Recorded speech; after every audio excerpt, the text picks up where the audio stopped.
बीबियां बंदे को गल मनवानी हो एक ही काम करदियां ने, रौला नहीं पादियां। रोटी रख के ना उहदे सामने ते चुप करके बह जांदी। शादीशुदा बोलो, बाकी नहीं पता लगना।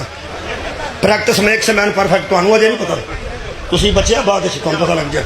ये रोटी धर के ना सामने ते चुप करके बह जाना करके बंदा 2 को बुरकियां खा सकता ते तीजी बुरकी उन्होंने नहीं लंघती ते बंदा पुछ लैंदा है। इत्थों कामयाबी की दलील उन्होंने मिल जाती।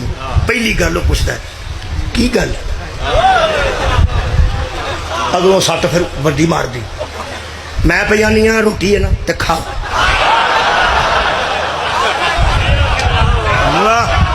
मेरा ख्याल है गल पहुंच गई। रोटी है ना, तुहानू रोटी चाहिए सी ना, आ भाई ज खाओ।